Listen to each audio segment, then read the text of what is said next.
Okay. Can you all just think about this for a minute? Can you imagine the year 1910? 1910. Who of you here was around in 1910? Your mummy is not here, I'm afraid. There is only one person here who was around in 1910, and that's my father, Sam Cohen.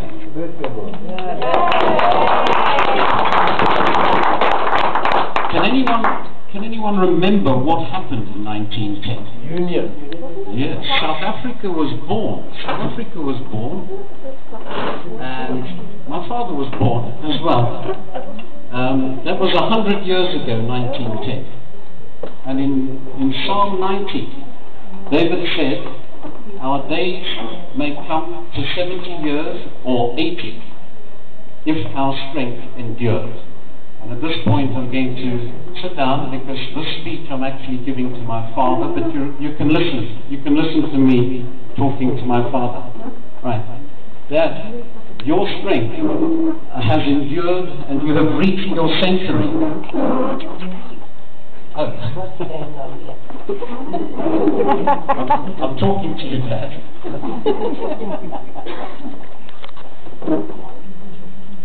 I know that you said that you don't want any speeches because you told me that you've heard it all before.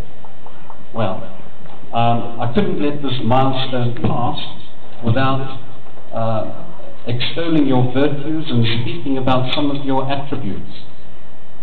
For many years you were a devoted son to your mother after your father passed away during the 1920s flu epidemic. That was when you were 10 years old. You were a devoted husband for 57 years, caring deeply for Mummy in the latter years of her life. Obviously you were self-taught and you are extremely well-read. I have never ceased to be amazed at your wide range of knowledge, of literature, of history, and world affairs. That's quite remarkable for someone who had to leave school early to go out to work after your father passed away. I remember as a boy, you're telling me the stories of Shakespeare and Dickens and Robert Louis Stevenson. When I was very young, you read to me Treasure Island, and later you read The Scarlet Pimpernel, which made such an impression on me. When Ron and I were barely old enough, you told us that you were going to treat us as your equals. You were going to treat us like men, even although we were still really young boys. You brought us up extremely well. We have such respect and love for you. You are highly intelligent with a modern approach to Jewish traditions and Judaism. Throughout your time in Springs, you were involved in the development of the Shul, Beit Emet, taking charge of its finances and becoming the chairman. You and Mum were honored by being granted honorary life membership of the synagogue, which was transferred to Beit Emmanuel here in Johannesburg. I expect that the organizers at Temple Emet and Temple Emmanuel didn't quite realize that you would reach 100 and that they would miss out on all those years of subscriptions. Yet you have maintained your commitment and have regularly given donations to the synagogue to this day. I have a letter from the synagogue in that green pouch, which I hope you don't mind. I'd like to read to you, Dad. It says, Dear Sam, I'm writing on behalf of Rabbi Ash and of the Chairman and Management Committee of Beit Emmanuel to congratulate you on your 100th birthday. We hope that you have a wonderful day celebrating with your family and friends. We wish that you enjoy many more birthdays in happiness and in good health, with the very best wishes from everyone at Beit Emmanuel. Yours sincerely, Hito Holtz, who is the Executive Director, and it's also signed by Rabbi Robert Ash.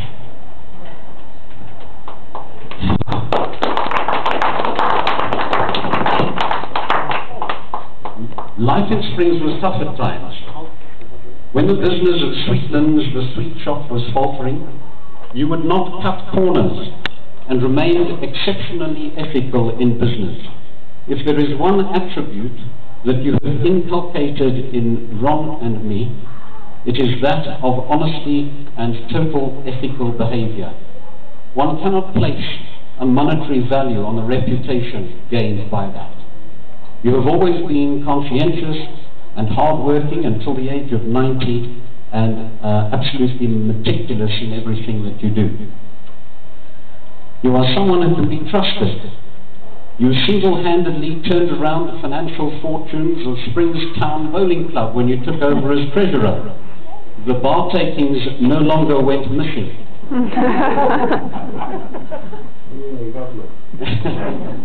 After all these years, you still have a remarkable acuity. You notice everything that goes on around you and still manage your own financial matters with a bit of help from your baby brother Joe and from Shirley. Your longevity is as a result of your very positive attitude to life, never complaining, and it is also a reward for your goodness over the years. You have taught us that there is more to life than having everything.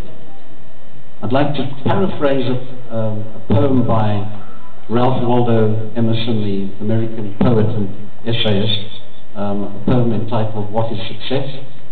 Success is to laugh often and much, to win the respect of intelligent people and the affection of children, to earn the appreciation of honest critics, to appreciate beauty, and to find the best in others.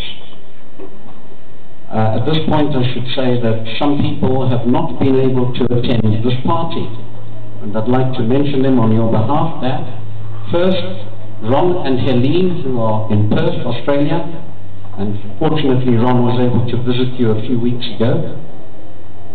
Stacey and Phil in Melbourne, and Jonathan and Anna in Sydney. They're getting married next Sunday in Sydney. Aunt Gretchen and Aunt Rhoda in Cape Town have also sent their mazel tovs to you, as has Michelle Zuckerman in Newcastle. Others who have not been able to attend include President Zuma, Nelson Mandela, and the Queen of England. But they have written, or will be writing, letters to you, and I have received a letter from President Zuma which I'd like to read. Dear Mr. Poet, from the President of the Republic of South Africa on the note paper.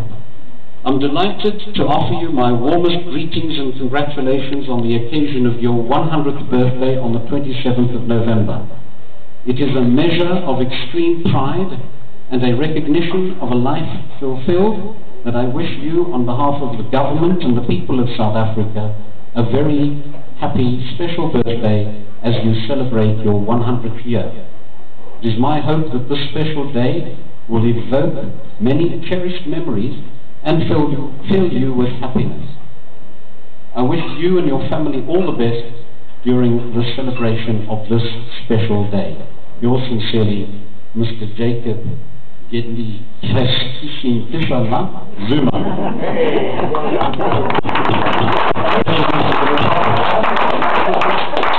And Nelson Mandela is 92. He's not as old as you, but he's given up writing letters. But you have received an email from the Office of Nelson Mandela Foundation, in which they say, we recognize that reaching the ripe age of 100 is quite an achievement in today's society, and we would like to extend our heartfelt congratulations to Mr. Samuel Cohen on the occasion of his 100th birthday. Kind regards, Lee Davis, Nelson Mandela Foundation. Now, the Queen of England's been a bit busy. She hasn't got round to writing a letter yet, but a letter will be, the Queen normally sends a telegram, and she told me that she'll be sending you a telegram in the next week or so. Right. Okay. So, you also want me? I didn't hear from the chief rabbi. Anyway, well, I'm sorry. Maybe we might still hear from the chief rabbi. No, we didn't tell him. Sorry. We will tell him. You also, Dad, you want me to thank those who have made a special journey to be with you on your 100th birthday. When David's finished with the furniture, we'll say thank you to Jonathan and David Cohen, who have flown up specially from Cape Town to be here today, and then Danielle, who has embarked on a 4-day round trip from Boston to be with her grandpa today, and Bradley and Oriana, who have come from Israel via India to be with you, Grandpa, on your special day. Dad, you have given us a wonderful excuse for a family reunion. Lady Diana Cooper said, first you are young, then you are middle-aged, then you are old, and then you are wonderful. Dad, you are wonderful in every respect. We all have the utmost admiration and love for you. May you continue to live in health and happiness for years to come. Amen.